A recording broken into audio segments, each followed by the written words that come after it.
અધ્યાય 9 રાજવિદ્યા રાજગુહ્ય યોગ. ઓમ શ્રી પરમાત્મને નમઃ. શ્રીમદ્ ભગવદ્ ગીતા અથ નવમોऽધ્યાયઃ. શ્રી ભગવાનુવાચ ઇદં તુ તે ગુહ્યતમં પ્રવક્ષ્યામ્યનસૂયવે. જ્ઞાનં વિજ્ઞાનસહિતં યજ્ઞાત્વા મોક્ષસે શુભાત. શ્રી ભગવાન બોલ્યા, તારા જેવા શુદ્ધ હૃદયવાળા ભક્ત માટે આ પરમ ગોપનીય વિજ્ઞાન સહિત જ્ઞાનને ફરીથી સમ્યક રીતે કહું છું કે જે જાણીને તું દુઃખરૂપી સંસારથી છૂટી જઈશ. રાજવિદ્યા રાજગુહ્યમ પવિત્રમિદમુત્તમં પ્રત્યક્ષાવગમં ધર્મ્યમ સુસુખં કર્તુમવ્યયમ. આ વિજ્ઞાન સહિત જ્ઞાન સગળી વિદ્યાઓનો રાજા, સગળા ગોપનીયોનો રાજા, અતિ પવિત્ર, ઘણું ઉત્તમ, પ્રત્યક્ષ ફળ અનુભવી શકાય એવું, ધર્મયુક્ત, સાધન કરવામાં સાવ સહેલું અને અવિનાશી છે. અશ્રદ્ધાના પુરુષા ધર્મસ્યાસ્ય પરંતપ અપ્રાપ્ય માન નિવર્તન્તે મૃત્યુ સંસાર વર્તમની. હે પરંતપ, ઉપર જણાવેલા આ ધર્મમાં શ્રદ્ધા વિનાના માણસો મને ન પામતા મૃત્યુ રૂપી સંસાર ચક્રમાં ભટકતા રહે છે. મયા તતમિદં સર્વૈ જગદવ્યક્તમૂર્તિના મત્સ્થાની સર્વભૂતાની ન ચાહં તેષ્વસ્થિતઃ. મુજ નિરાકાર પરમાત્માથી આ આખું જગત જળથી બરફની પેઠે પરિપૂર્ણ છે અને સગળા ભૂતો મારામાં સંકલ્પને આધારે સ્થિત છે, પણ વાસ્તવમાં હું એમનામાં સ્થિત નથી. ન ચ મત્સ્થાની ભૂતાની પશ્ય મે યોગમૈશ્વરમ ભૂતભૃન્ન ચ ભૂતસ્થો મમાત્મા ભૂતભાવનઃ. અને વળી જે સમસ્ત ભૂતો મારામાં સ્થિત નથી, મારી ઈશ્વરીય યોગ શક્તિને જો ભૂતોનું ધારણ પોષણ કરનાર અને ભૂતોને ઉત્પન્ન કરનાર છતાંય મારો આત્મા વાસ્તવમાં ભૂતમાં સ્થિત નથી. યથાકાશ સ્થિતો નિત્યમ વાયુ સર્વત્ર ગો મહાન તથા સર્વાણિ ભૂતાનિ મત્સ્થાનીત્યુપધારય. જેમ આકાશથી ઉદ્ભવેલો સર્વ બાજુએ વિચરનાર અતિ વિસ્તૃત વાયુ સદા આકાશમાં જ સ્થિત છે, એ જ રીતે મારા સંકલ્પ દ્વારા ઉત્પન્ન હોવાને લીધે સગળા ભૂતો મારામાં સ્થિત છે એમ સમજ. સર્વભૂતાનિ કૌન્તેય પ્રકૃતિ યાન્તિ મામિકામ કલ્પક્ષયે પુનસ્તાનિ કલ્પાદૌ વિસૃજામ્યહમ. હે કૌંતેય, કલ્પોના અંતે બધા ભૂતો મારી મૂળ પ્રકૃતિને પામે છે, એટલે કે પ્રકૃતિમાં લય પામે છે, અને કલ્પોના આરંભે એમને હું ફરી સર્જું છું. પ્રકૃતિમ સ્વામવષ્ટભ્ય વિસૃજામિ પુનઃ પુનઃ ભૂતગ્રામમિમં કૃત્સ્નમ અવશં પ્રકૃતેર્વશાત. પોતાની પ્રકૃતિને સ્વીકારીને સ્વભાવના બળને લીધે વશ થયેલા આ આખાય ભૂત સમુદાયને વારંવાર એમના કર્મો અનુસાર સર્જું છું. ન ચ માન્તાનિ કર્માણિ નિબધ્નન્તિ ધનંજય ઉદાસીનવદાસીનમ અસક્તં તેષુ કર્મસુ. હે ધનંજય, એ કર્મોમાં આસક્તિ વિનાના અને ઉદાસીનની જેમ સ્થિત મુજ પરમાત્માને એ કર્મો નથી બાંધતા. અહીંયા ઉદાસીનની જેમનો અર્થ છે જેના બધા કાર્યો કર્તુ ભાવ વિના આપમેળે સત્તા માત્રથી જ થાય છે, એનું નામ ઉદાસીનની જેમ છે. મયાધ્યક્ષેણ પ્રકૃતિસ સૂયતે સચરાચરમ હેતુનાનેન કૌન્તેય જગદ્વિપરિવર્તતે. હે કુંતી પુત્ર, મુજ અધિષ્ઠાતાના પ્રભાવથી જ પ્રકૃતિ ચરાચર સહિત આખા જગતને સર્જે છે અને આ હેતુના લીધે જ આ સંસાર ચક્ર ફરી રહ્યું છે. અવજાનંતિ માં મૂઢા માનુષિં તનુમાશ્રિતમ પરમં ભાવમજાનંતો મમ ભૂત મહેશ્વરમ. મારા પરમ ભાવને નહીં જાણનારા મૂઢ માણસો મનુષ્યનું શરીર ધારણ કરનાર મુજ સઘળા ભૂતોના મહાન ઈશ્વરને અવગણે છે. એટલે કે પોતાની યોગ માયાથી સંસારના ઉદ્ધારને અર્થે મનુષ્ય સ્વરૂપે વિચરતા મુજ પરમેશ્વરને સામાન્ય માણસ ગણે છે. મોઘાશા મોઘ કર્માણો મોઘ જ્ઞાના વિચેતસઃ રાક્ષસી માસુરીં ચૈવ પ્રકૃતિમ મોહિનીમ શ્રિતાઃ. એ વ્યર્થ આશા રાખનારા, વ્યર્થ કર્મ કરનારા તેમજ જ્ઞાનનો દુરુપયોગ કરનારા વિક્ષિપ્ત ચિત્તના અજ્ઞાની જનો રાક્ષસી, આસુરી અને મોહિની પ્રકૃતિને જ ધારણ કરી રાખે છે. મહાત્માનસ્તુ માં પાર્થ દૈવીમ પ્રકૃતિમાશ્રિતાઃ ભજન્ત્યનન્યમનસો જ્ઞાત્વા ભૂતાદિમવ્યયમ. પણ હે પાર્થ, દૈવી પ્રકૃતિને આશ્રિત મહાત્માઓ મને સર્વભૂતનું સનાતન કારણ અને નાશ રહિત અક્ષર સ્વરૂપ સમજીને અનન્ય મનથી યુક્ત થઈને નિરંતર ભજે છે. સતતં કીર્તયંતો માય યતંતશ્ચ દૃઢવ્રતાઃ નમસ્યંતશ્ચ માં ભક્ત્યા નિત્યયુક્તા ઉપાસતે. એ દૃઢ નિશ્ચયી ભક્તો નિરંતર મારા નામ અને ગુણોનું કીર્તન કરતા, મારી પ્રાપ્તિ અર્થે પ્રયત્ન કરતા અને મને વારંવાર પ્રણામ કરતા સદા મારા ધ્યાનમાં જોડાઈને અનન્ય પ્રેમથી મને ઉપાસે છે. જ્ઞાન યજ્ઞેન ચાપ્યન્યે યજંતો મામુપાસતે એકત્વેન પૃથક્ત્વેન બહુધા વિશ્વતો મુખમ. બીજા જે જ્ઞાન યોગીઓ છે એ મુજ નિર્ગુણ નિરાકાર બ્રહ્મનું જ્ઞાન યજ્ઞ દ્વારા અભિન્ન ભાવે પૂજન કરતા કરતા મારી ઉપાસના કરે છે અને બીજા ભક્તો આખા બ્રહ્માંડમાં જેટલા પણ ચરાચર પ્રાણીઓ છે એમને મારું જ સ્વરૂપ માનીને મુજ વિરાટ સ્વરૂપ પરમેશ્વરની પૃથક ભાવે ઉપાસના કરે છે.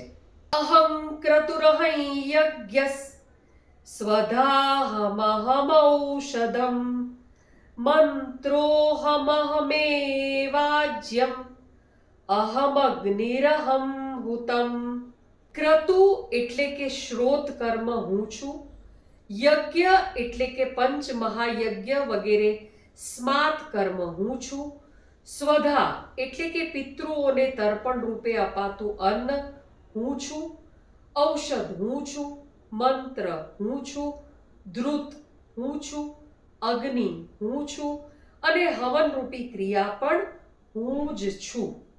પિતાહમસ્ય જગતો માતા ધાતા પિતામહઃ વેદ્યં પવિત્રમોંકાર ઋક્ષામયજુરેવ ચ. આ સકળ જગતનો ધાતા એટલે કે ધારણ કરનાર, કર્મોના ફળને આપનાર, પિતા, માતા, દાદા જે જાણવા યોગ્ય છે એ તત્વ, પવિત્ર, ઓમકાર તેમજ ઋગ્વેદ, સામવેદ અને યજુર્વેદ પણ હું જ છું. ગતિર્ભર્તા પ્રભુ સાક્ષી નિવાસ શરણમ સુહૃત પ્રભવ પ્રલય સ્થાનન નિધાનમ બીજમવ્યયમ. પરમ પદ સ્વરૂપ પરમ ગતિ, ભરણ પોષણ કરનાર, સૌનો સ્વામી, શુભ અશુભને જોનાર, સૌનું રહેઠાણ, શરણ લેવા યોગ્ય, પ્રત્યુપકાર ઈચ્છ્યા વિના હિત કરનાર, સૌની ઉત્પત્તિ પ્રલયનો હેતુ, સ્થિતિનો આધાર, નિધાન તેમજ અવિનાશી કારણ પણ હું જ છું. તપામ્યહમહં વર્ષન નિગૃહ્ણામ્યત્સૃજામિ ચ અમૃતૈ ચૈવ મૃત્યુશ્ચ સદસચ્ચાહમર્જુન. હું જ સૂર્ય રૂપે તપું છું, વર્ષાને સમુદ્ર વગેરે સ્થાનોમાંથી ખેંચું છું અને એને વરસાવું છું. હે અર્જુન, હું જ અમૃત અને મૃત્યુ છું તથા સત અસત પણ હું જ છું. વિદ્યા મામ સોમપાઃ પૂત પાપા યજ્ઞૈરિષ્ટ્વા સ્વર્ગતિમ પ્રાર્થયન્તે તે પુણ્યમાસાધ્ય સુરેન્દ્રલોકમ અશ્નન્તિ દિવ્યાન દિવિ દેવ ભોગાન.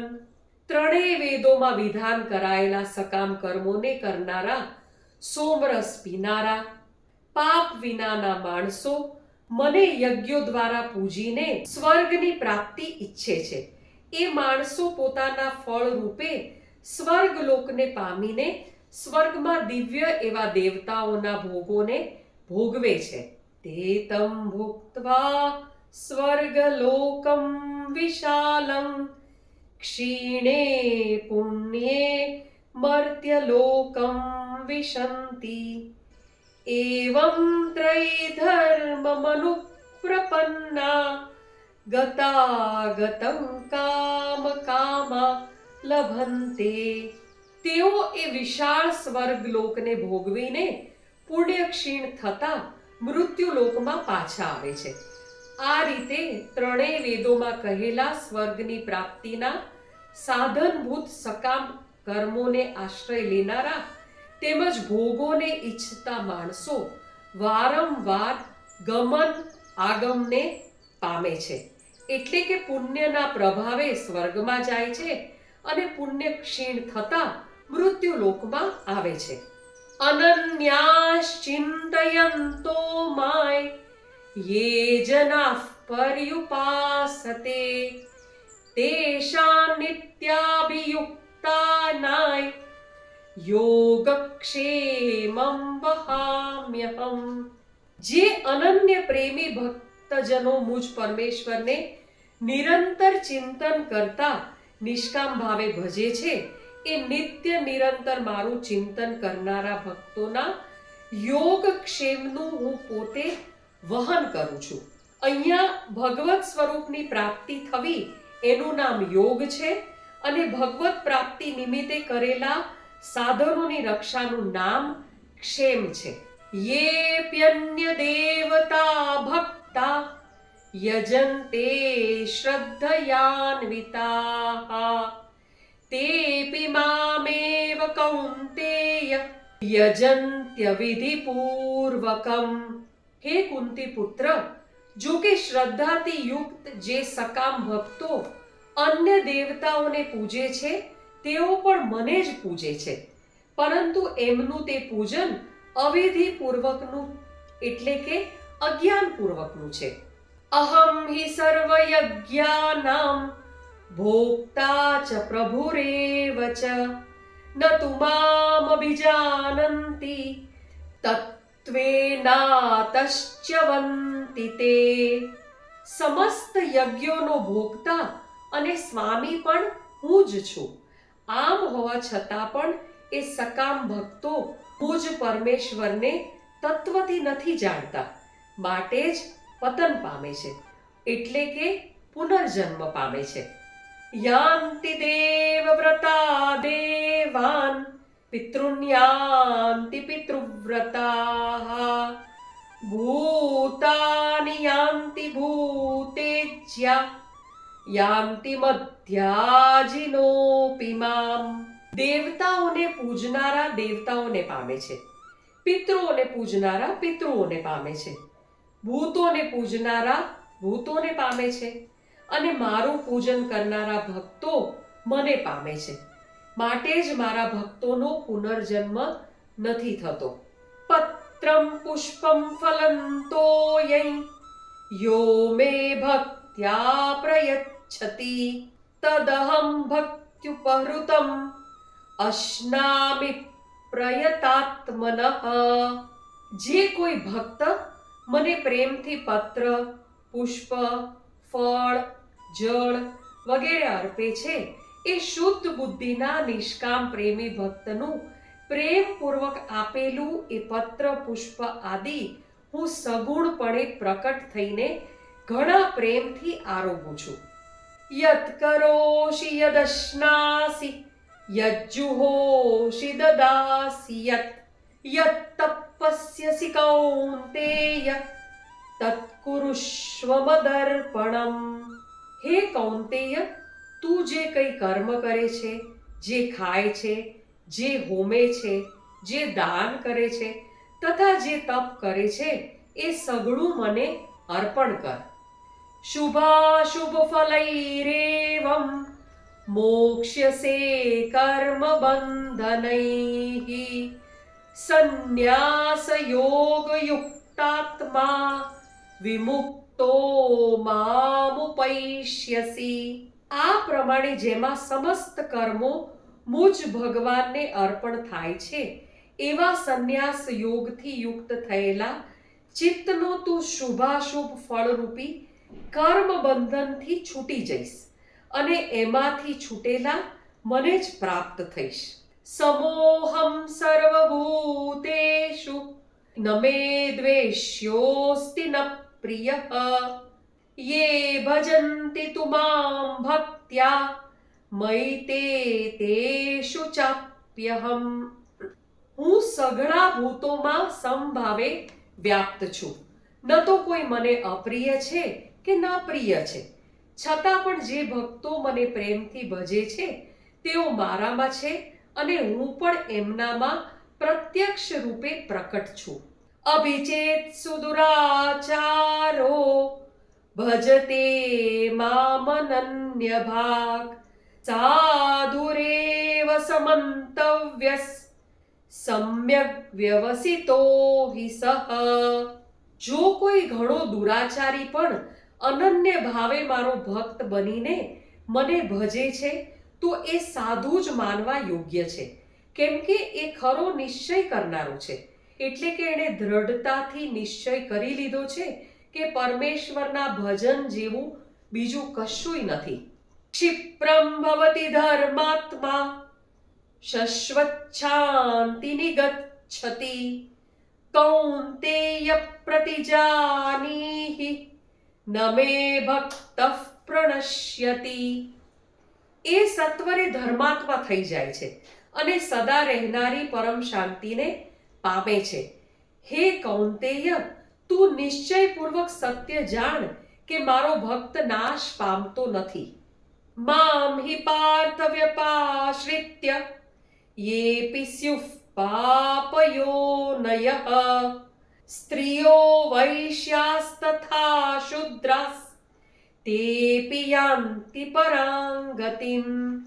હે પાર્થ, સ્ત્રીઓ, વૈશ્યા, શૂદ્રો તથા પાપ યોની ચંડાલ આદિ જે કોઈ પણ હોય તેઓ પણ મારે શરણે જઈને પરમ ગતિ જ પામે છે. કિમ પુનઃ બ્રાહ્મણા પુણ્યા ભક્તા રાજર્ષયસ્તથા અનિત્યમ સુખં લોકમ ઇમં પ્રાપ્ય ભજસ્વ મામ. જો આ લોકો પરમ ગતિને પામી જતા હોય તો પુણ્યશાળી બ્રાહ્મણો તથા રાજર્ષિ ભક્તો મારે શરણે થઈને પરમ ગતિને પામે એમાં તો કહેવું જ શું. માટે તું સુખ વિનાનું અને ક્ષણભંગુર આ મનુષ્ય શરીર પામીને નિરંતર મને જ ભજ. મન્મના ભવ મદ્ભક્તો મધ્યાજી માન નમસ્કુરુ. મામે વૈશ્યસી યુક્ત્વૈવમ આત્માનમ મત્પરાયણઃ. મારામાં મનને પોરવ, મારો ભક્ત બન, મારું પૂજન કરનારો થા, મને પ્રણામ કર.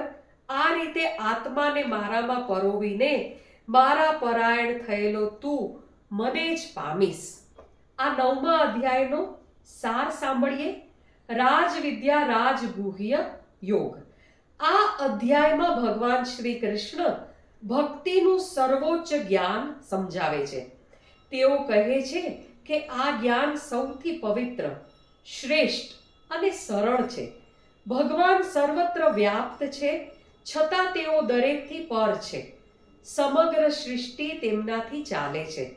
ભગવાન કહે છે કે જે મનુષ્ય નિષ્ઠાપૂર્વક ભક્તિ કરે છે, પ્રેમથી પાન, ફળ, ફૂલ કે પાણી પણ અર્પણ કરે છે, તેને તેઓ આનંદથી સ્વીકારે છે. સાચી ભક્તિમાં દેખાવ નહીં પરંતુ શુદ્ધ ભાવ મહત્વનો છે.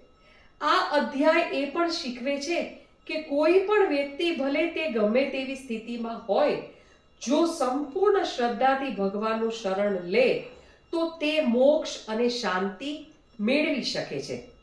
ભગવાન પર અડગ વિશ્વાસ, નિષ્કપટ ભક્તિ અને દરેક કર્મ તેમને અર્પણ કરવાથી જીવન પવિત્ર અને શાંતિમય બને છે.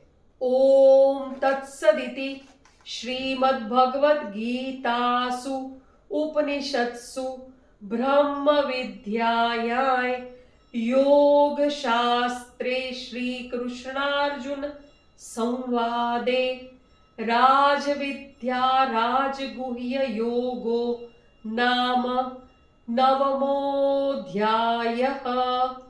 ઓમ શ્રી કૃષ્ણાર્પણમસ્તુ. હરયે નમઃ. હરયે નમઃ. હરયે નમઃ.